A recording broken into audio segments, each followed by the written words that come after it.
हाँ तो नमस्कार दोस्तों, कैसे आप सभी। आप सभी का फिर से स्वागत है आपके अपने YouTube चैनल लाइव क्लासेस 1.2 में। आज हम आपके लिए लेकर आए हैं कक्षा 10 के जो गोधली बुक के काव्य खंड है उसके चैप्टर नंबर 2। कितना बच्चों? चैप्टर नंबर 2, जिसका नाम है प्रेमयनी श्री राधिका। प्रेमयनी श्री राधिका, जिसके जो लेखक बच्चों हैं वो कौन है? तो रसखान है। बच्चों कौन है? तो वो कौन है? तो रसखान है। इसके जितने भी बच्चों सब्जेक्टिव क्वेश्चन बन रहे हैं वो सारे क्वेश्चनों को हम इस वीडियो में पूरा देखने वाले हैं, तो वीडियो के अंदर बने रहे, वीडियो को स्किप ना करें। अगर आपको बच्चों वीडियो अच्छा लगता है तो वीडियो को क्या करना है? तो लाइक कर देना है। तो चलिए बच्चों, आपका ये क्लास जो है वो टाइम बिना गवाए शुरू करते हैं।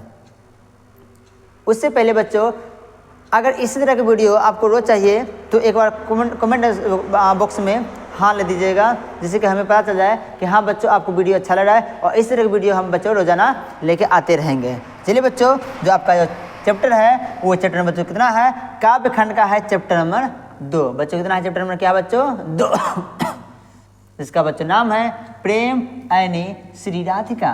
प्रेमयनी श्री राधिका। इस जो चैप्टर बच्चों है हमने क्लास में, आपके क्लास में एक एक लाइन करके हमने सारे जो लाइन है वो सारे लाइनों का नियम आपको बतलाए थे। ठीक है, सारे लाइनों का वो जो मीनिंग है वो हम अच्छे तरह से बतला दिए थे। अब बच्चों क्या है, इसमें हम सब्जेक्टिव का जो है उसका जो जितना सब्जेक्टिव बने थे वो सारे क्वेश्चन को देखते हुए चलेंगे। तो चलिए बच्चों, आपका ये क्लास शुरू करते हैं। उससे पहले, क्लास को शुरू करने से पहले आपके लिए एक मोटिवेशन है। बच्चों आज का मोटिवेशन क्या है? बच्चों आज का मोटिवेशन ये है कि जन्म से मिले रिश्ते तो प्रकृति की देन है। जन्म से मिले रिश्ते तो बच्चों प्रकृति की देन है, लेकिन स्वयं के बनाए रिश्ते आपकी पूंजी है। क्या बच्चों बोला गया कि जन्म से मिले रिश्ते तो प्रकृति की देन है। जन्म से मिले रिश्ते तो प्रकृति की देन है, लेकिन स्वयं के बनाए रिश्ते आपकी पूंजी है। बच्चों कितना अच्छा लाइन बोला गया कि जो जन्म से जो रिश्ते मिले हैं, जो जन्म से रिश्ते मिले हैं वो तो प्रकृति की देन है। जो जन्म से रिश्ते मिले हैं वो तो प्रकृति की देन है, लेकिन आपने जो खुद रिश्ते बनाए हैं वो आपकी सबसे बड़ी पूंजी है बच्चों। तो चलिए बच्चों, आई होप कि ये जो लाइन है आपको अच्छा लगा होगा। और आज हम जो आपके जो लेखक बच्चों हैं वो है रसखान। बच्चों कौन है? रसखान जी। बच्चों कौन है? रसखान। तो देख सकते हैं इसके जो हाथ में है वो कुछ फूल बेट टाइप का है। तो चलिए इनके लिए तरफ से एक शायरी सुनाते हैं आपको कि फूल है गुलाब का सुगंध लिया कीजिए। बच्चों क्या है कि फूल है गुलाब का सुगंध लिया कीजिए, एग्जाम है आपका रोज पढ़ा कीजिए। समझे? चलिए तो बच्चों बात करें जो रसखान जी का जो जन्म है वो बच्चों का उनका जो है मानना है कि उनका जो जन्म है ना वो लगभग 1600, इनका जन्म का बात बोले बच्चों तो जन्म जो है वो 1610 ईस्वी में लगभग माना जाता है। ठीक है, लगभग ये उनका मानना है। ठीक है, किसी का संकेत से मिलता है कि दिल्ली के पठान राजवंश के उत्पन्न हुए थे। ये बोला गया। ठीक है, आपको पूरे तरह से हमने एक एक करके लाइन बाय लाइन इसके जितना भी ऑब्जेक्टिव बने थे वो सारे ऑब्जेक्टिव को देखे थे। अगर वो आपको याद नहीं है तो एक बार जैसे जाके अपने किताब में दे सकते हैं। यहाँ जो आपके जो चैप्टर बच्चों है वो जो वीडियो बन रहा है वो किसके लिए है? तो सब्जेक्टिव के लिए बन रहा है। ठीक है, तो ये आपके रसखान जी हैं। ये बच्चों कौन है? तो रसखान जी है। चलिए बच्चों, तो आपका क्लास हम शुरू कर देते हैं। बच्चों आज का जो सबसे बच्चों इम्पोर्टेंट प्रश्न है और सबसे छोटे लाइन में, सब बहुत छोटे लाइन में लिखे हैं शॉर्ट में बच्चों, क्या है प्रश्न का नाम बच्चों? एक। क्या बच्चों? रसखान ने माली मालिन किन्हें और क्यों कहा है? क्या बच्चों बोला गया? या तो पूछ सकता है कि लेखक ने या कवि ने माली और मालिन किन्हें और क्यों कहा गया है, या तो ये पूछ देगा। बच्चों ये हर साल नहीं पूछते, ये 22 से पूछा हुआ, 21 से पूछा गया, 19 से पूछा गया, बहुत बार पूछा हुआ है। ठीक है, तो रसखान ने अर्थात लेखक ने माली और मालिन किन्हें और क्यों कहा है? बच्चों लेखक जो है ना वो माली और मालिन जो है वो किन्हें कहा है? तो कृष्ण और राधा को बोले हैं। किनको बोले हैं? कृष्ण और राधा को बोले हैं। क्यों बच्चे बोले हैं? तो उनके प्रेम को, युगल को पहचान लेते हैं और उन्हें अपने प्रेम वाटिका देते हैं। जो जब वो क्या समझते हैं, जो वाटिका है ना उससे क्या बोलते हैं, यहाँ प्रेम कौन है, वो वाटिका है, ऐसा बोलते हैं। और उसमें जो रहते हैं प्रेम कर रहे हैं वो कृष्ण और राधा हैं। चलिए बच्चों शुरू से हम पढ़ते हैं, ठीक है बच्चों। देखिए, कवि ने मालिन कृष्ण और राधा को कहा है।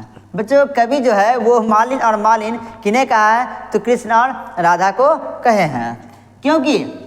क्योंकि कवि राधा कृष्ण को प्रेममय युगल को अब प्रेम भरे नेत्र मतलब क्या होता है बच्चों, आँख से देखा है। यहाँ प्रेम को वाटिका मानते हैं और उस प्रेम वाटिका के मालिन कृष्ण और राधा को मानते हैं। बच्चों ये था, इतना शॉर्ट में आपका ये आंसर हो गया, ठीक है बच्चों। आई होप कि बच्चों ये प्रश्न आपको अच्छा लगा होगा, ठीक है। इसमें ये बच्चों VBI है, तो इसमें आपका हम लगाते हैं VBI, ठीक है। आप इसे कॉपी कर लें या फिर अगर ऑनलाइन पढ़ रहे हैं बच्चों इसका जल्दी से स्क्रीनशॉट ले लें, ठीक है। आपके पास मात्र 10 सेकंड का टाइम है बच्चों, उसके बच्चों बढ़ जाएंगे बच्चों अगला प्रश्न की ओर। चलिए बच्चों, तो अगला जो बच्चों प्रश्न है वो देखिए क्या है। अगला प्रश्न है, हरि रस से कवि का अभिप्राय क्या है। हरि रस से ये कवि का क्या अभिप्राय है, ठीक है बच्चों। ये प्रश्न मुझे लग रहा है दूसरे चैप्टर का है, इसमें टाइपिंग हो गया है, ठीक है।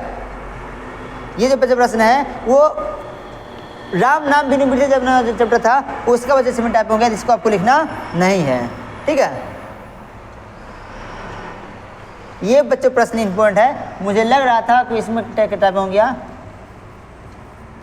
बच्चों। ये प्रश्न देखिए बच्चा, अगला प्रश्न क्या है कि कृष्ण को चोर क्यों कहा गया। कृष्ण को चोर क्यों कहा गया, तो आप बोलोगे वो तो माखन चुराते थे ना, ऐसा बात नहीं है, वो सबका दिल भी चुरा लेता था, इसलिए उसे चोर कहा गया है, ठीक है। तो बच्चों प्रश्न क्या है कि कृष्ण को चोर क्यों कहा गया है, कवि का अभिप्राय स्पष्ट करें।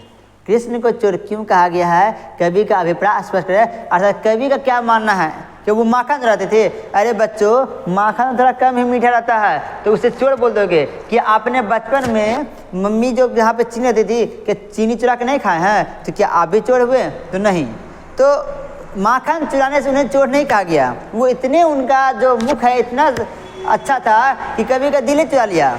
और जहाँ अपने ग्वाल बासनी जो थी वो सबका दिल चुरा के रख ली थी, इसलिए उसे चोर कहा गया, समझे। आपको गांव में ऐसे बहुत सारे क्यूट छोटे छोटे बच्चे रहते हैं जिसको एक बार कोई देख लेगा तो मन मोहित हो जाता है। वो कृष्ण भगवान श्री कृष्ण वैसे ही थे, एक बार जब उनको देख लेगा उनका मन तो हर लिया, इसीलिए उसे क्या बोल दिया बच्चों, तो चोर कहा गया। ना कि वो माखन चुराते थे इसलिए चोर कहा गया, नहीं माखन तो बच्चों आप तो चीनी चुरा लिए हो, ठीक है, तो आपको भी चोर तो नहीं कहा गया है, ठीक है।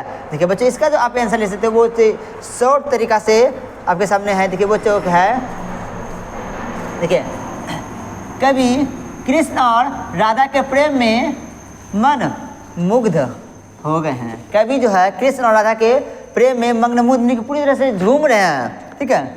उनकी मनमोहक छवि को देखकर मन पूर्णतः उस युगल में रम जाता है, इसलिए उन्हें लगता है कि इस देह से मन रूपी मणि को कृष्ण ने चुरा लिया है। वो उनके प्रेम को इस तरह से वो देखते हैं कि उन्हें लगता है कि मेरा जो प्रेम है ना वो चुरा हमको है ना वो चुरा लिए हैं, ठीक है। उनका इतना मनमोहक उनका चेहरा था कि ना कि वो अब लिखना कि वो भगवान श्री कृष्ण जो थे वो माखन चुराते थे इसलिए उसे चोर कहा गया था, ऐसा नहीं है। तो हम भी बच्चे लिख देंगे नीचे में, आप भी चीनी चुराते हो इसलिए आप भी चोर हो, ठीक है, ऐसा है नहीं। बच्चों ये प्रश्न आपको अच्छा लगा होगा, आप जल्दी इसका स्क्रीनशॉट ले सकते हैं, आपके पास मात्र 10 सेकंड का टाइम है, ठीक है। अब बच्चे बढ़ेंगे अगले प्रश्न की ओर। ये बच्चे प्रश्न था प्रश्न क्रमांक 2, कितना बच्चा प्रश्न क्रमांक था 2 था। इससे जो पहले था वो बच्चे दूसरे चैप्टर का था, इसमें गलती से आ गया था। आप बच्चे बढ़ जाएंगे अगले प्रश्न की ओर। इसमें मात्र आपको 3 ही प्रश्न ज़्यादा पूछे जाती है, ठीक है। ये आपको व्याख्या करने में बोला जाएगा, तो आप इसका मतलब मीनिंग ले सकते हो। बच्चों देखिए क्या है, ये बच्चे प्रश्न है कि सवैये में कवि की कैसी आशंका प्रकट होती है। सवैये में कवि की कैसी आशंका प्रकट होती है, व्यर्थ बताते हुए स्पष्ट करें। भावार्थ अर्थात क्या बच्चों, भावार्थ, उसका भाव बताते हुए क्या करना है, स्पष्ट करना है बच्चों। इसका आप आंसर ले सकते हो, प्रेम रसिक कवि रसखान द्वारा रचित सवैये में कवि की आशंका प्रकट हुई है। इसके माध्यम से कवि कहते हैं कि कृष्ण लीला की छवि के सामने अन्यान्य दृश्य बेकार है। क्या है कि उनके प्रेम वाटिका को, कृष्ण लीला को देख करके जो अन्य दृश्य, अन्य देखने वाला जो है वो क्या है, बेकार है। वो क्या है, बेकार, उसको देखना में कोई इंटरेस्ट उनको नहीं है। वो कहते हैं कवि कृष्ण की लटुकी और कमरिया पर तीनों लोगों का, उनकी लटकी कमरिया का बोला तीनों लोगों का